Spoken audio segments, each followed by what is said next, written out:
Assalamu alaikum. My name is Taimur Khalid and you are watching Taimur Khalid YouTube channel. Now today's our topic is consignment accounts. Consignment account के lecture number 1 के अंदर जो हम discuss करेंगे आज that is definition of consignment. कितनी parties होती हैं कंसाइनमेंट के अंदर और पार्टीज़ का आपस में रिलेशनशिप क्या होता है। तो डेफिनेशन ऑफ कंसाइनमेंट को हम डिस्कस कर लेते हैं कि डेफिनेशन क्या है कि consignment is an act of sending the goods by the owner to his agent who agrees to collect store and sell them on the risk and behalf of the owner on commission basis। इसका मतलब ये है कि consignment एक ऐसा act है जिसमें एक पार्टी चीज़ों को प्रोड्यूस करेगी, मैन्युफैक्चर करेगी और उसके बाद मैन्युफैक्चर करने के बाद दूसरी पार्टी को सेंड कर देगी for the purpose of sale, और जो दूसरी पार्टी होगी वो ऑन कमीशन बेसिस उन चीज़ों को मार्केट के अंदर सेल कर देगी। अब जो पार्टी चीज़ों को बनाएगी, मैन्युफैक्चर करेगी, प्रोड्यूस करेगी, उसको हम कहते हैं कंसाइनर, और जो पार्टी कमीशन की बेसिस पर उन चीज़ों को, प्रोडक्ट्स को मार्केट के अंदर सेल करेगी दैट इज़ कॉल्ड कंसाइनिंग। तो इसका मतलब ये हुआ कि कंसाइनमेंट एक एग्रीमेंट है बिटवीन द टू पार्टीज़, एक पार्टी हुई कंसाइनी और एक पार्टी हुआ कंसाइनर। अब जो कंसाइनर होगा वो एक्चुअल ऑनर होगा प्रोडक्ट्स का, यानी जो चीज़ें बनाता है वो प्रोड्यूसर है, होलसेलर है, मैन्युफैक्चरर है, उसको हम कंसाइनर कहेंगे, और जो उनको मार्केट में सेल करेगा वो होगा कंसाइनी।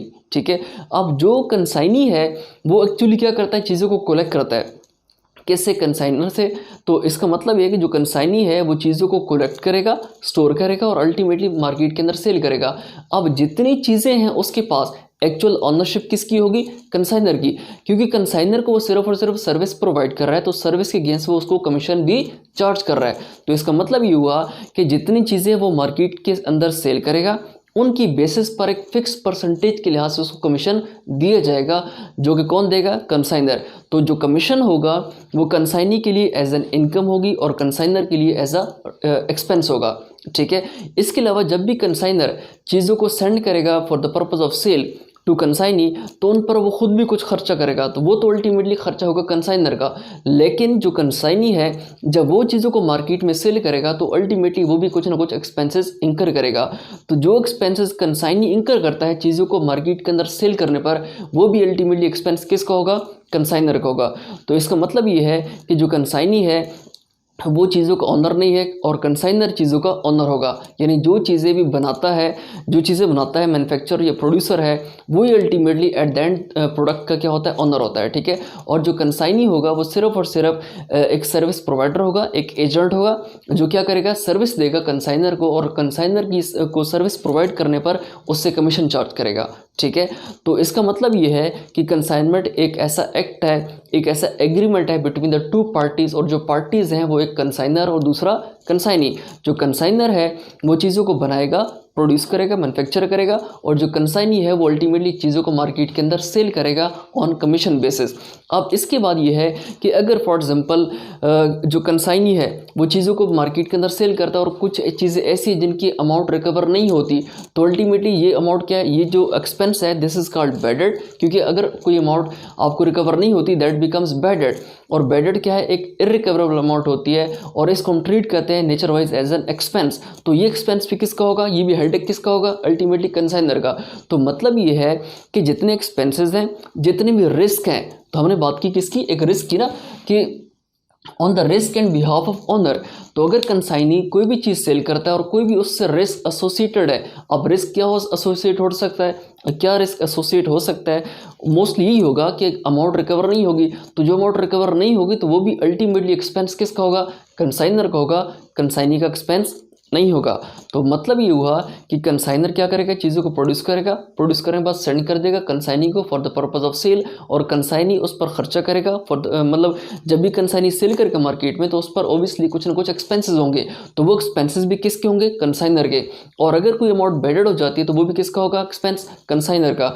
इसके अलावा जो कंसाइनी है वो कंसाइनर को कमीशन भी चार्ज करेगा। तो जो कमीशन है वो कंसाइनी के लिए तो इनकम है, रेवेन्यू है, लेकिन जो कंसाइनर है वो उसके लिए भी जो कमीशन है उसके लिए वो भी क्या होगा? एक्सपेंस होगा। ठीक है। तो फर्दर हम जब नेक्स्ट कमिंग लेक्चर्स होंगे उसमें हम डिस्कस करेंगे कितनी टाइप्स का कमीशन होता है, कौन सा कमीशन क्या होता है। लेकिन इस लेक्चर में हम ये बात करेंगे कि जो भी कमीशन होगा उसकी कैलकुलेशन किस पर होगी? हमेशा सेल्स पर होगी, कि जितना कंसाइनी जितनी चीज़ें सेल करेगा मार्केट के अंदर उन पर वो क्या करेगा, एक फिक्स परसेंटेज के लिहाज से कमीशन चार्ज करेगा, किसको, कंसाइनर को। तो इसका मतलब ये हुआ कि हमारे पास दो पार्टीज़ हैं, एक कंसाइनर है और एक कंसाइनी है। कंसाइनी चीज़ों का ऑनर नहीं होगा, वो सिर्फ और सिर्फ सर्विस प्रोवाइडर है जो कि सर्विस प्रोवाइड करेगा और अल्टीमेटली चीज़ों को मार्केट के अंदर सेल करेगा on the basis of, on the behalf and risk of consignor. ठीक है, तो हमारे पास यहाँ पे एक रिलेशनशिप क्रिएट हो जाता है दो पार्टीज़ का। दो पार्टीज़ कौन सी हैं, कंसाइनर और कंसाइनी। अब जो कंसाइनर है क्योंकि वो ऑर्डर्स देता है, इंस्ट्रक्शन देता है, और जो कंसाइनी है वो उन इंस्ट्रक्शंस को फॉलो करता है, एग्जीक्यूट करता है। इसका मतलब ये हुआ कि जो इंस्ट्रक्शन दे रहा है दैट इज़ कॉल्ड प्रिंसिपल, और जो इंस्ट्रक्शन को रिसीव कर रहा है और ऑर्डर्स को रिसीव कर रहा है और अल्टीमेटली उनको फर्दर एग्जीक्यूट कर रहा है दैट इज़ कंसाइनी। तो जो कंसाइनर है और जो कंसाइनी है इनके दरमियान जो रिलेशनशिप होता है that is a relationship of principal and agent.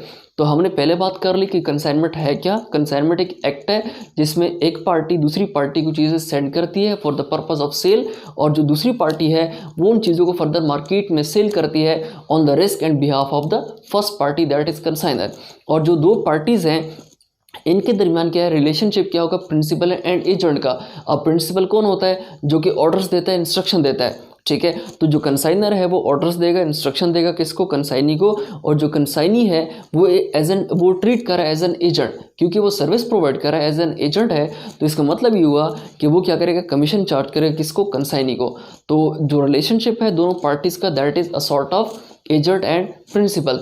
तो जो कंसाइनर है वो क्या होगा, प्रिंसिपल, और जो कंसाइनी है वो कौन होगा, एजेंट होगा। ठीक है, इसके बाद हमने बात करनी है कि जो मैन्युफैक्चरर है, द मैन्युफैक्चरर और wholesaler is known as consignor, the person to whom goods are sent is known as consignee. अब जो चीज़ें बनाएगा, ठीक है, जो ओनरशिप जिसके पास होगी वो कंसाइनर होगा, और जिसको वो चीज़ें सेंड करेगा for the purpose of sale वो कौन होगा, कंसाइनी। ठीक है, the relationship between consignor and the consignee is that of principal and agent. ठीक है, तो इसका मतलब ये है कि हमने यहाँ से ये सीखा इस लेक्चर से कि कंसाइनमेंट का मतलब क्या है, कितनी पार्टीज़ होती हैं और उन पार्टीज़ का आपस में रिलेशनशिप क्या होता है। ठीक है, तो दैट्स इट, ये लेक्चर यहाँ तक था। इंशाल्लाह जो नेक्स्ट लेक्चर होगा उसमें हम ये सीखेंगे कि कंसाइनमेंट और सेल में क्या फ़र्क है। ठीक है, इसके अलावा अकाउंट सेल्स का मतलब क्या होगा, इसके अलावा जो डिफरेंट कॉन्सेप्ट्स हैं या डिफरेंट जो टर्म्स यूज़ होती हैं कंसाइनमेंट के अंदर वो कौन कौन सी हैं और उनका मतलब क्या होता है। Thank you so much for watching.